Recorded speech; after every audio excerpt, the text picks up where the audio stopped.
올 한 해 하나님은 우리에게 좋은 것을 준비하셨습니다. 우리의 필요한 것들을 준비하셨고 공급해 주실 것입니다. 이것을 믿고 기대하는 일이 중요해요. 하나님이 나를 통하여 무엇을 하실까를 기대하는 삶, 이 삶이 여러분에게 있기를 주의 이름으로 축원합니다. 자, 어떤 분들은 이렇게 얘기를 해요. 아니, 연초에 왜 새벽부터 일어나게 하느냐고 그렇게 말씀하실 분들이 계실 수 있어요. 특별히 새벽 기도하는 이유가 뭐냐라고 묻는 분들이 계세요. 그런데 그 이유는요, 우리는 한 해에 새로운 계획들을 세워요. 여러 가지 계획들을 세우고 여러 가지 소원들을 갖고 있어요. 그리고 다짐도 하고 결심도 해요. 그런데 결심은 우리가 하지만 그걸 지킬 만한 능력이 우리에게는 없는 거예요. 그래서 우리는 계속해서 결심만 하지 한 해 끝에 서면 후회로 끝내는 거예요. 우리에게는 그걸 이룰 만한 능력이 없다는 사실을 인식하면서 우리는 하나님의 도움을 구하는 거예요. 할렐루야. 어느 날 스승이 제자들에게 묻습니다. 얘들아, 언제 우리가 새 날을 살 수 있을까? 어제와는 다른 새로운 날을 언제 살 수 있을까? 그렇게 물었어요. 그러자 한 제자가 대답합니다. 스승님, 해가 바뀌면 새 날이 되는 거 아닙니까? 선생님이 웃습니다. 지금까지 해가 여러 번 바뀌었는데 그런데 자네는 새 날을 살았는가? 다른 제자가 또 묻습니다. 아, 엄청나게 좋은 날이 오면 새 날이 되는 거 아닙니까? 그러자 스승이 이전에 자네는 좋은 날이 없었나? 있었지요. 좋은 날이 오니까 새 날이 되던가? 제자는 대답을 못해요. 이런저런 이야기를 했지만 선생님은 고개를 가로쳐요. 한 제자가 묻습니다. 그럼 선생님, 언제 새 날이 오는 겁니까? 물었어요. 그러자 선생님이 이렇게 얘기를 해요. 저를 한번 따라 보실까요? 옆 사람이 사랑스럽게 느낄 때 그때 새 날이 온다. 다시 말하면 다른 사람의 아픔이 내 아픔으로 느껴지고 다른 사람의 눈물을 이해할 수 있고 그것을 느낄 수 있을 때 내 삶에 새로운 날이 오는 거예요. 그런데 정말 그런 것 같아요. 요즘 제가 강아지 한 마리를 키우고 있습니다. 아이들을 다 키웠는데요. 그러니까 어린아이를 돌본 경험이 오래된 거죠. 그런데 태어난 지 얼마 되지 않은 아이라 여기저기 오줌 싸고 똥 싸고 그래요. 그런데 이 아이를 몇 주 돌보면서 제가 느껴지는 게 있어요. 그 아이를 데리고 있으면서 느끼는 제 마음은요, 얘가 밥 먹을 시간인데, 얘가 추울 텐데, 얘가 용변 볼 시간인데, 마음이 가는 거예요. 마음이 가는 거예요. 그리고요, 마음이 가기 시작하면서 그 조그만 것이 내게 주는 위로가 얼마나 큰지 몰라요. 그 아이가 하는 건 딱 두 가지입니다. 똥 싸고 오줌 싸는 걸 하고요. 그리고 제가 들어가면 반갑게 맞아주는 거예요. 그런데 그 요만한 녀석이 움직여 다가와 꼬리를 흔들어 주는 것이 내 삶에 굉장히 큰 위로가 되는 거예요. 누군가에게 관심하기 시작하면서 그리고 그 사람의 아픔이 느껴지기 시작하면서 내 삶에는 새 날이 오는 거예요. 자, 그래서 우리에게는 가장 필요한 것이 있다면 경건이에요. 경건이라고 하는 게 뭐냐면, 경건이란 하나님의 마음을 이해하는 것이고요. 그리고 내 주변에 있는 사람들의 아픔과 감정을 느낄 수 있는 마음, 이것이 경건이에요. 그러니까 이 경건이 없이는 우리가 결코 새날을 살 수가 없는 거예요. 그런데 그 경건은 우리의 노력만으로는 결코 이루어지지 않아요. 하나님의 도움으로 가능한 것이죠. 할렐루야. 이 한 해 경건한 삶을 훈련함으로 여러분의 삶에 새 날이 있기를 주의 이름으로 축원합니다. 우리 밑에 같이 한번 읽어볼까요? 밑에 첫 번째 함께 읽습니다. 신실함과 경건함으로 사람들의 존경을 받는 한 분이 있었습니다. 그는 수십 년간 하루도 빠짐없이 매일 아침 1시간 이상씩 찬송하며 기도했습니다. 그런 그의 모습은 사람들의 감동을 주기에 충분했습니다. 어느 날 하나님께 기도하는 그에게 다가가 그의 어깨에 손을 올리셨습니다. 인기척을 느낀 그가 조용하나 나직한 소리로 말합니다. 지금 기도하는 것이 보이지 않습니까? 지금 꼭 내 기도를 방해해야 되겠습니까? 그러자 하나님은 아무 말 없이 손을 거두고 그것을 떠나셨습니다. 자, 보세요. 모양으로는 굉장히 경건한 것 같아요. 수십 년 동안 하루 1시간 이상씩 기도하고 그 모양을 보면 굉장히 경건한 것 같아요. 그런데 그는 경건에 실패한 사람이었어요. 왜냐하면 경건의 내용이 뭐냐면, 경건의 내용은 기도하면 할수록, 예배드리면 드릴수록 하나님의 마음을 느끼는 거예요. 그리고 이웃의 아픔과 고통을 느끼는 거예요. 이게 경건의 목적이에요. 경건의 내용이에요. 그래서 경건은 그 모양에서 능력이 나오는 것이 아니라 경건은 그 내용에서 능력이 나오는 거예요. 할렐루야. 할렐루야. 그렇습니다. 그러니까 경건의 내용이 무엇인가를 아는 일이 중요한데요. 경건의 내용은 하나님의 마음을 느끼고 그리고 이웃의 아픔을 내가 느낄 수 있는 것, 이것이 경건함이고요. 이런 삶을 살 때 비로소 우리의 삶에는 새 날이 열리기 시작하는 거예요. 할렐루야. 할렐루야. 그렇습니다. 자, 두 번째 한번 같이 읽어볼까요? 두 번째 큰 제목 함께 읽습니다. 성경에서 말하는 경건은 하나님께 신실하게 사람에게 사랑과 자비를 베푸는 삶을 말하는 거예요. 그러니까 우리는 남을 돕는다, 구제한다 이렇게 생각하는데, 사실은 구제의 목적도 구제를 통하여 그들의 마음을 느끼고 함께 아파하는 거예요.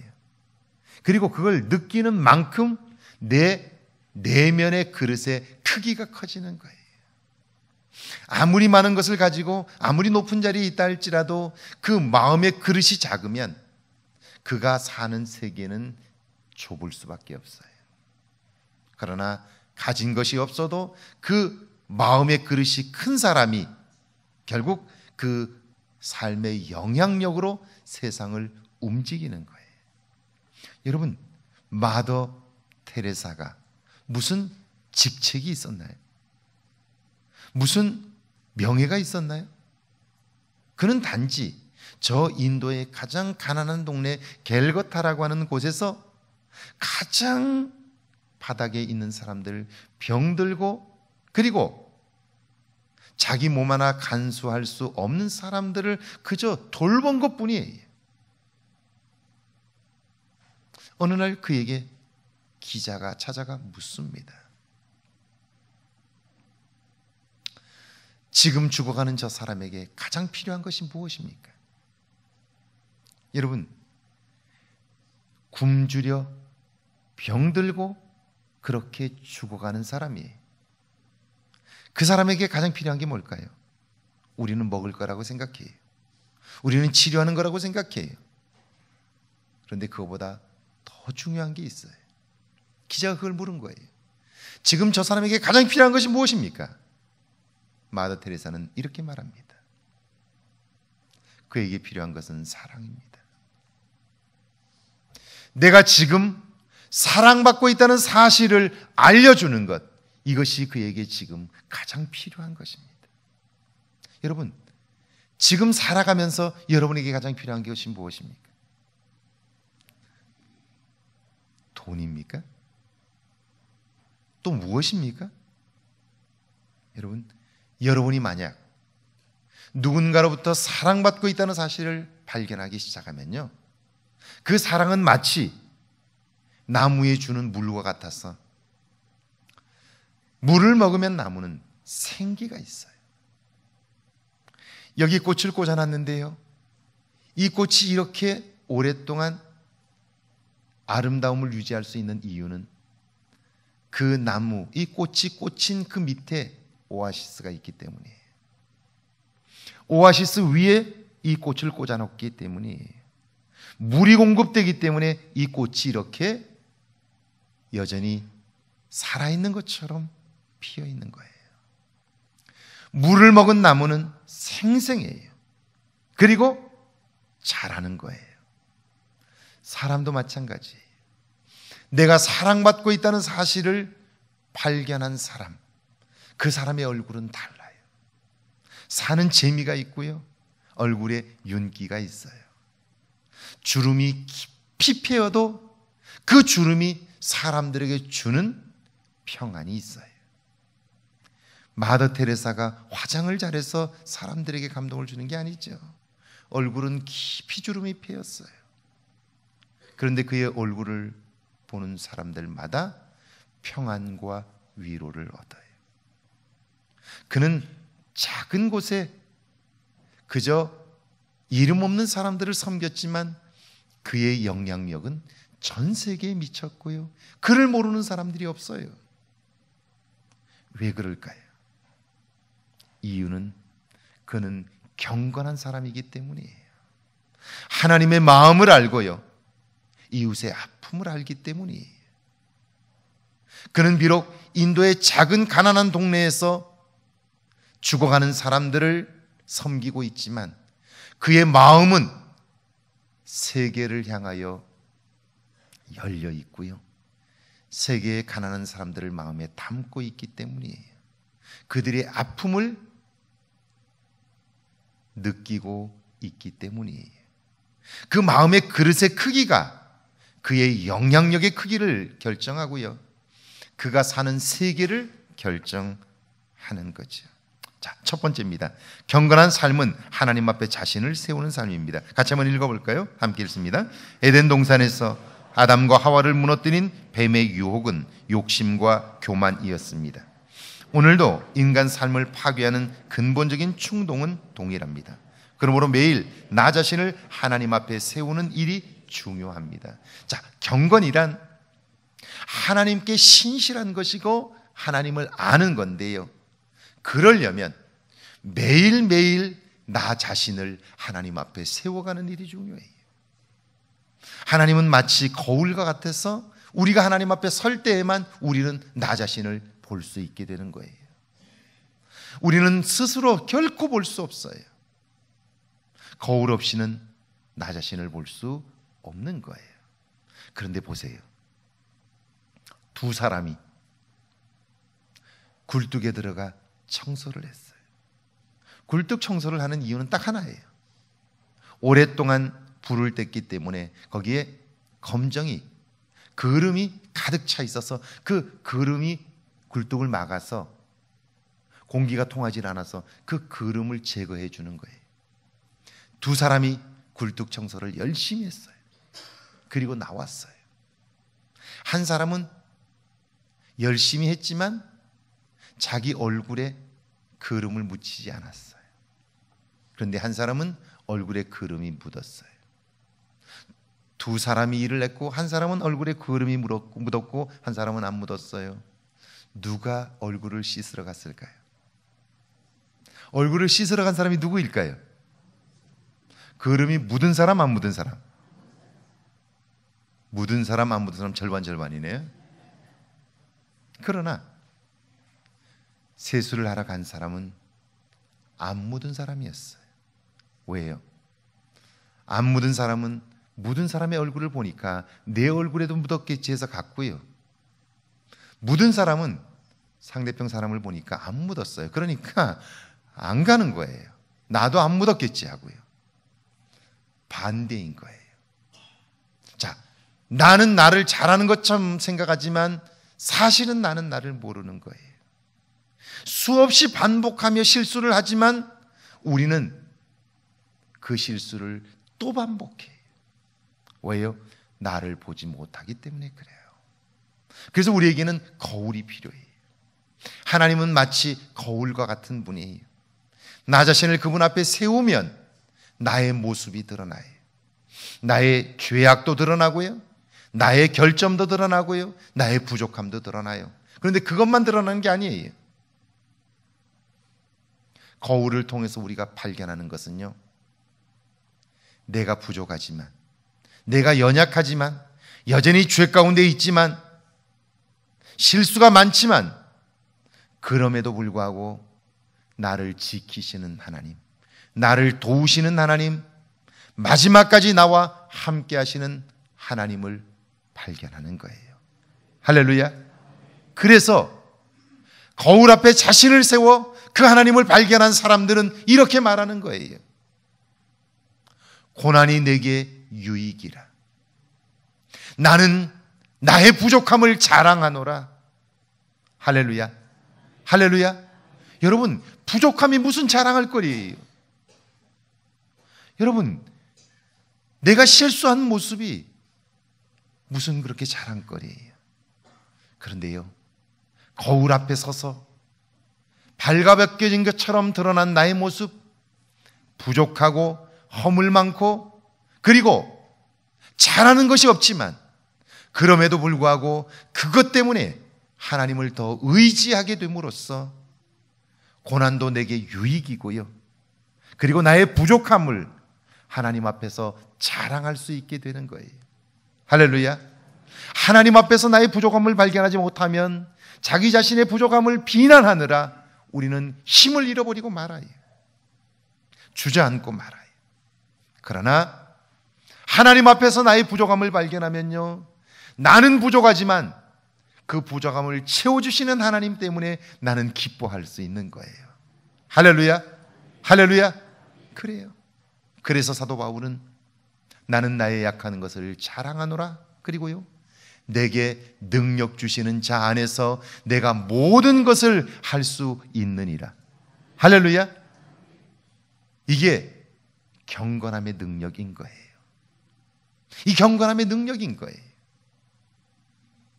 여러분에게 이런 경건함의 능력이 있기를 주의 이름으로 축원합니다. 두 번째죠. 같이 한번 읽어볼까요? 시작. 경건한 삶은 이웃의 아픔을 느끼는 삶입니다. 밑에 읽습니다. 감동 없이 우리 마음이 충만해질 수는 없습니다. 감동은 이웃의 아픔을 느낄 수 있는 마음에서만 가능합니다.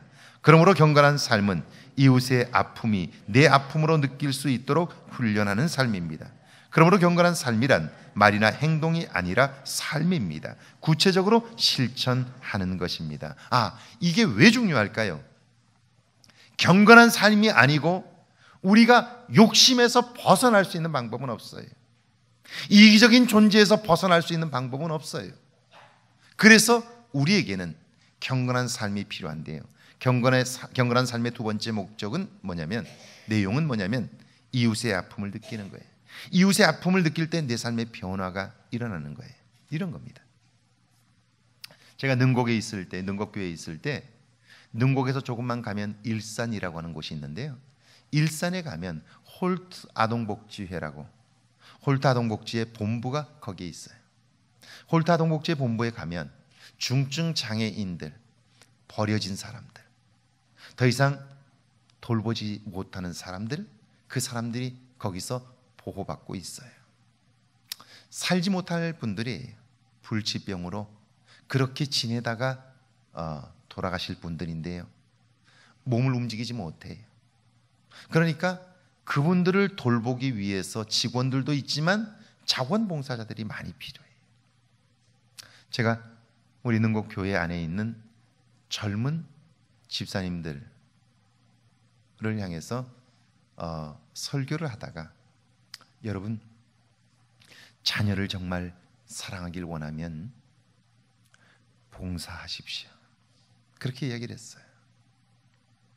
봉사하면 자녀를 온전히 사랑할 수 있습니다. 그랬더니 그 말이 무슨 말인지를 못 알아들어요. 제가 그래서 자원봉사자를 받았어요. 처음에 7명, 8명 정도가 가는 거예요. 가는데 이분들이 이렇게 얘기를 해요. 나는 그거 잘 못하는데. 왜냐하면 밥을 떠먹이면 이 친구들이 밥을 제대로 씹지를 못하니까 옆으로 흘러요. 그러면 이렇게 닦아줘야 돼요. 그리고 계속 누워있기 때문에 욕창이 나기 때문에 몸이 썩어요. 그래서 계속 돌려줘야 돼요. 용변을 치워줘야 돼요. 요즘 요양보호사가 하는 일들이죠. 그 자원봉사를 하는데 나는 그거 못해 그러는 거예요. 같이 가서 자기가 할 수 있는 일들을 하기 시작했어요. 어떤 사람은 밥을 먹여주는 일을 하고요, 어떤 사람은 옷을 벗겨서 빨아주는 일을 하고요, 용변을 치워주고 기저귀를 새로 채워주는 일을 하고요, 이런 일들을 함께 했어요. 오전 하고 그리고 점심을 거기서 같이 먹고 그리고 돌아왔어요. 돌아오는데요, 사람들이 말을 하지 않아요. 아무도 말을 하지 않아요. 그리고 제가 다음 주에 자원봉사자를 다시 모집한다고 할 때 그분들이 다 다시 오셨어요. 제가 물어봤어요. 아니 왜 별로 자긴 좋아하지도 않는다고 그러더니 왜 다시 왔느냐고, 또 지원했느냐고 그러자 그분들이 가면서 제게 해준 말이에요. 오전 내내 그들을 섬기고 나서 자기는 자기 아이들을 보는 눈이 달라졌다는 거예요. 어떻게 해요? 거기 가서 봉사하기 전에는 공부를 못한다고 계속해서 구박만 하고 계속해서 닥달만 했는데 가서 누워있는 아이들을 보면서, 그렇게 자기 몸 하나 가누지 못하는 아이들을 보면서 건강한 것만으로도 가장 큰 복을 받았다는 걸 알게 되었다는 거예요. 내 자식이 건강하다는 것만으로도 하나님께 감사해야 된다는 걸 발견했다는 거예요. 건강하지 못한 아이들이 정말 많은데 내 아이가 건강한 것만으로도 감사해야 되겠다. 여러분 보세요. 아이가 건강한 것만으로도 감사할 수 있을 때에 결국 그 아이는 어때요? 건강한 아이로 자랄 수 있어요. 계속해서 구박만 받아보세요. 그 아이 어떻게 되겠어요? 아들아 괜찮아? 넌 건강하잖아.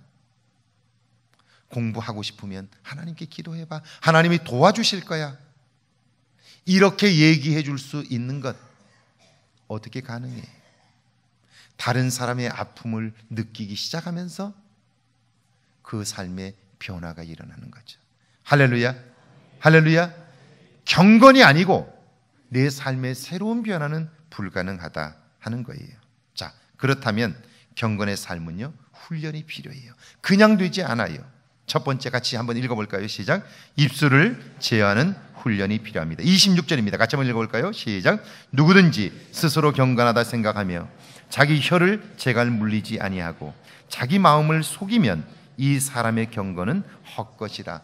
자, 혀를 재갈을 물리라. 입술을 제어하라는 거예요. 여러분 이게 왜 중요할까요? 인간은 언어라고 하는 집 안에서 살아요. 사람은 말이라고 하는 집 안에서 살아요. 내가 말을 하면요, 내 인생은 그 말 안에 갇히게 되어 있어요. 이게 사람이에요. 그러니까요, 말을 하고 나면 우리는 그 말에서 벗어날 수가 없게 되어 있어요. 그래서 믿음의 말을 하는 일이 중요하고요. 그래서 좋은 말을 하는 일이 중요하고요. 그래서 긍정적인 말을 하는 일이 중요한 거예요. 말은 한번 하고 나면 거기에서 벗어날 수가 없어요. 이 망할 놈의 자식, 그러면 망하는 거예요. 왠 줄 아세요? 그 말을 하면 자녀들은 그 말에 갇혀버려요. 또 놀라운 건요, 내가 말을 하면요, 그 말을 듣는 사람만 그 말에 갇히는 게 아니라 말을 한 사람도 그 말에 갇혀버려요. 틀림없어요. 그래서 무슨 말을 듣고 사느냐에 따라서 그 사람의 미래가 결정되는 거예요. 근데 우리는 이미 너무나 많은 말들을 들었어요. 어떤 말들을요? 부정적인 말들을요. 누구로부터? 부모로부터.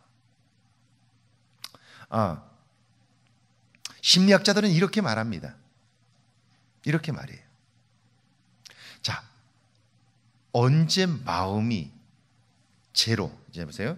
부정적인 마음과 긍정적인 마음이 있을 때 그 가운데 중간이 되는 경우가 언제인가를 밝혔는데요. 그게 뭐냐면 우리 속에 말들을, 귀로 말을 들을 때에 부정적인 말과 긍정적인 말의 비율을 보니까요, 적어도 긍정적인 말 한 번에 부정적인 말 두 번의 비율이 제로라는 거예요. 그러니까 두 번 정도의 부정적인 말을 들을 때 한 번의 긍정적인 말을 들어야 마음 상태가 제로가 되는 거예요. 그러면 이 제로에서 긍정적인 부분으로 옮겨지려면 적어도 우리는 1대1 정도를 유지해야 되는 거예요. 부정적인 말 한 번에 긍정적인 말 한 번을 들어야 우리의 마음이 긍정적인 쪽으로 기울어진다는 거예요. 그런데 우리가 살아온 삶은요, 안타깝게도 2대1이 제로인데 우리는 10대 빵, 20대 빵, 30대 빵으로 살아온 거예요. 그러니까 우리의 마음은 어디로 기울어져 있어요? 부정적인 곳에 완전히 기울어져 있어요. 마음이 기울어져 있기 때문에 우리 입에서 나오는, 마음에서 나오는 말들은 부정적일 수밖에 없어요. 거기에다가 우리 속에 있는 죄성이라고 하는 것이, 이건 심리학에서는 부정성이라고 부르죠. 부정성의 원리라는 게 있어요. 그게 뭐냐면요, 사람은 칭찬하는 것보다 비난하는 게 훨씬 쉽고요, 훨씬 재밌게 느껴져요. 이건 참 놀라운 일이에요. 다른 사람을 칭찬하는 건 어려워요. 의식하지 않으면 안 돼요. 그런데 비난하는 일은요, 나도 모르게 자동적으로 나와요. 자동적으로 나와요. 이게 나라고 하는 존재. 그러면요, 적어도 2대1의 비율을 맞추려면 우리가 의식하지 않으면 안 되는 거예요. 그래서 하나님을 만난 사람들의 첫 번째 변화가 뭐냐면요, 구원자이신 예수님을 인격적으로 만난 사람의 첫 번째 변화가 뭐냐면 말의 변화예요. 언어의 변화예요. 놀라워요. 그리고 이 언어의 변화는요, 점진적이지 않아요. 한순간이에요. 제 경우를 보면요, 저는 어려서 태어나기를 함경도 이북에서 피난 왔다가 올라가려고 속초에 모여 있다가 통일이 되면 올라가려고 모여 있었던 사람들, 속초는 그래서 그 이북에 자기 고향 사람들끼리 모여서 사는 마을들이 있어요. 함경도 아바이 마을, 평안도 마을, 그리고 북청 마을, 이렇게 자기 동네별로 집단은 거주를 하고 있어요. 그런데 저는 함경도 마을, 아바이 마을에서 태어났어요. 아바이 마을에서 태어나서 아바이 마을에서 자랐어요. 함경도 사람들이 욕을 얼마나 잘하는지 아시죠? 이 종갓나 새끼, 이 쌍갓나 새끼, 이렇게. 이게 평상시의 말이에요. 제가 결혼을 해가지고 제 아내와 함께 고향에 가서 제 친구 부모님들 인사를 다녔어요. 제 친구 아버님들이, 어머님들이 저를 굉장히 좋아하셔가지고, 별로 믿기지 않는지 저를 굉장히 좋아하셨어요, 친구 부모님들이. 그래서 저하고 다니면 어디를 가도 걱정을 안 하셨는데, 제가 친구들 부모님들을 다 인사를 하나씩 다 다녔어요. 근데 이분들이 제가 인사를 갔더니, 결혼한다고 아내 데리고 갔더니 그렇게 좋아하시는 거예요. 그러면서 뭘 주고 싶으셔서 하는데 제 아내가 깜짝 놀란 거예요. 빨리 뭐 좀 먹을 거 가져와라. 반가운 사람이 왔는데 뭐 좀 먹을 걸 빨리 가져와라 그러는데 제 아내가 듣기에는 쌍욕을 하는 거예요. 이 종갓나 새끼 빨리 가져오라 이렇게 하는 거예요. 근데 이게 평상시에 하는 말이에요. 그러니까 제가 욕을 얼마나 잘하겠어요. 제가 욕을 정말 잘하는 그런 사람이었어요. 그런데요, 제가 군대에 제대하고 정말 제 인생의 중요한 고비에서 하나님 한번 만나 주십시오. 내가 지금까지 신앙생활을 했지만 내가 저를 압니다. 제 안에 변화되지 않은 부분들이 너무 많습니다. 교사도 하고 성가대도 하고 봉사도 하고 정말 열심히 하지만 그러나 내 안에 내가 압니다. 여전히 변하지 않고 달라지지 않은 내 안에 갈급함이 있습니다. 하나님 저 한번 만나 주십시오. 제가 작정하고 기도했어요. 만나 주지 않으면 저 정말 교회를 떠나렵니다. 내 인생 내 마음대로 한번 살아보려 합니다. 그리고 기도했어요. 그리고 그 밤에 하나님께서 저를 만나 주셨어요. 내 죄가 얼마나 많은가를 하나씩 보여주셨고요. 그리고 마지막 딱 끝났는데요, 제가 기억하는 5살 때부터 최근까지 나의 가장 부족한 것들을 사진으로 제게 보여주신 거예요. 다 잊어버린 그 과거의 모습들을 다 보여주셨어요. 그리고 깜깜해졌어요. 그걸 보고 나서 제가 하나님 앞에 한 말은, 하나님 나 이렇게 살았는데 어떻게 하나님을 만날 수 있겠어요? 하나님 나 어떻게 해요? 세상 법정에서 재판을 받아도 내가 평생 죽을 수밖에 없는데, 평생 감옥살이 할 수밖에 없는데 하나님 나 어떻게 해요? 하나님 나 이 문제 어떻게 해요? 울면서 그때부터 울기 시작한 거예요. 몇 시간을 울었는지 몰라요. 그런데요, 울면서 하나님 나 어떻게 해요? 나는 하나님을 만나달라고 하는 자격도 없는 사람이에요. 우는데요, 갑자기 앞이 환해지면서 십자가가 내 앞에 들어와요. 그리고 나서 제 귀에 아주 선명하게 이렇게 들렸어요. 그래서 내가 예수를 보냈노라. 그런데요, 그 소리를 듣고 났는데 내 안에서 기쁨이 넘치기 시작하는데요, 놀랍게 달라진 거예요. 기쁨이 넘치는데요, 가만히 있을 수가 없어요. 예배당을 돌아다니면서 춤을 추기 시작하고요, 노래를 부르기 시작했는데 제가 지금까지 부른 찬양 중에 그때 불렀던 찬양이 가장 제 귀에 아름답게 들렸어요. 주님이 저를 만나주시고 제 안에 변화가 시작됐어요. 세상이 아름답게 보이기 시작하고요, 그때까지만 해도 세상이 굉장히 부정적이었어요. 세상은 불공정하고 불공평했어요. 왜 악한 자들이 이렇게 잘 되는지 그랬는데, 그날 이후로 세상이 아름답고 살만하고요, 그리고 세상이 공평하게 보이고요, 달라진 거예요. 딱 그리고 월요일 날 그랬는데 제가 달라졌는데요, 수요일 날 교회에 오다가 예배를 드리러 오다가 친구들을 만나서 성경책을 이렇게 들고 오다가 친구들을 만났어요. 야, 너 어디 가니? 그러니까 이렇게 얘기하지 않고요, 옛날입니다. 그냥 오해하지 마. 그러고 들으세요. 야, 이 새끼 어디 가니? 이렇게. 아, 나 교회 가. 그랬더니 이 새끼는 맨날 교회만 간다고 이렇게 얘기를 해요. 근데 제가 그렇게 말하는 친구를 가만히 쳐다봤어요. 그리고는 이렇게 얘기했어요. 야, 너 그렇게 욕하는 입으로 밥 먹냐? 이렇게 얘기한 거야. 친구들이 다 뒤집어졌어요. 왜? 어제까지도 똑같이 나하고 욕을 하던 저 인간이 그런 말을 한다는 게 이해가 되질 않아. 재수 없다고, 교회나 가라고. 저도 모르게 그 말이 나온 거예요. 그 욕하는 그 입으로 밥 먹냐라고 얘기를 한 거예요. 완전히 달라진 거죠. 불교에서 지금까지 논쟁하는 게 있어요. 아직도 결론이 안 났어요. 그게 뭐냐면, 사람이 한순간에 변하냐, 점진적으로 변하냐, 돈수냐, 점수냐, 이거 가지고 논쟁해요. 끝이 안 났어요. 자, 예수를 만난 이후에 나타나는 변화 중에 언어의 변화는 제 경험적으로는요, 이것은 한순간의 변화예요. 한순간에 달라져요.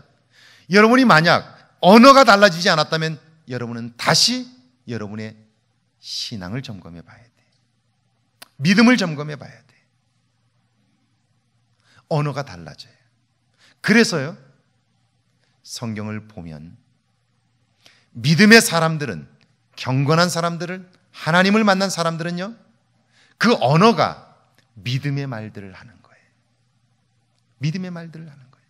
그리고 그 믿음의 말은요, 생명을 살리는 능력이 있어요. 할렐루야, 할렐루야. 여러분에게 이런 믿음의 말이 있기를 주의 이름으로 축원합니다. 그래서 입술을 제어하는 훈련이 필요한 거예요. 이게 경건한 훈련이죠. 두 번째, 삶에서 실천하는 훈련이 필요해. 27절 한번 읽어볼게요. 27절 함께 있습니다. 하나님 아버지 앞에서 정결하고 더러움이 없는 경건은 곧 고아와 과부를 그 환난 중에 돌보고 또 자기를 지켜 새 속에 물들지 아니하는 그것이니라. 여러분, 이게 두 가지처럼 되어 있는데 사실은 하나예요. 이렇게 되어 있어요.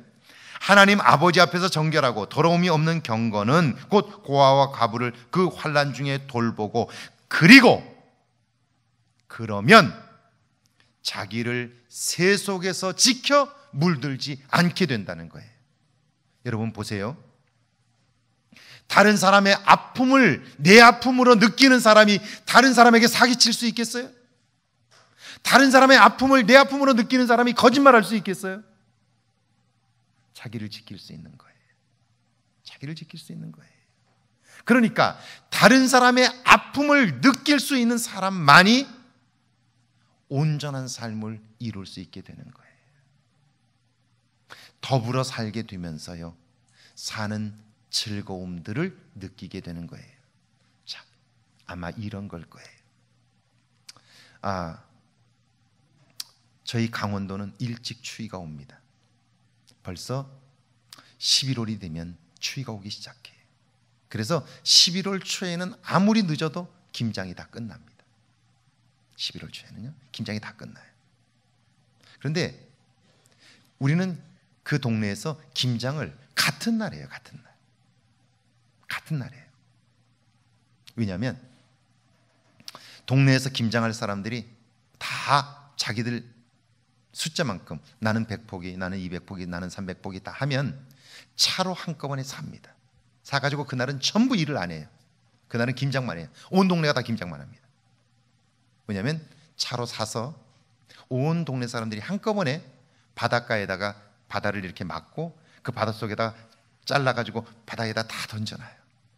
그러면 잘 소금이 뱄니다. 그럼 소금이 배는 동안 뭐 하냐면 남자들은 가서 홍합을 따고 전복 잡고 해가지고 죽을 끓이고 그걸 먹고, 그리고 한 잠 자고 기다리다가 바다에 던져놓은 배추가 절여지면 다 꺼내가지고 각자 양만큼 집으로 가져갑니다. 그래서 각자 집에서 무칩니다.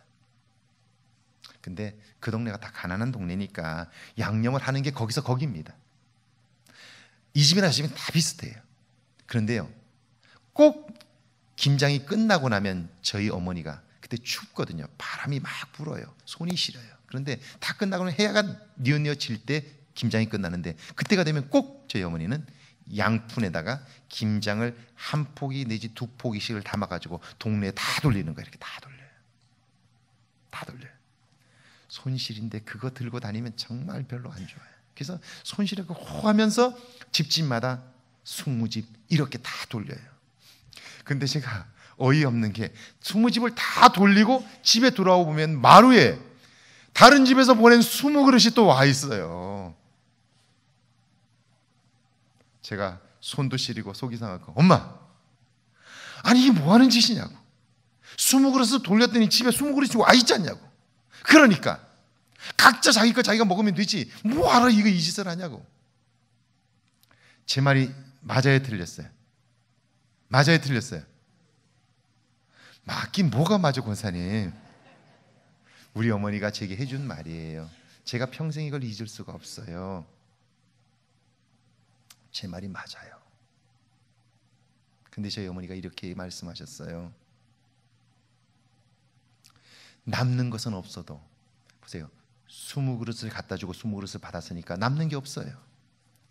남는 게 없어도 정은 남는단다, 이렇게 말씀하세요.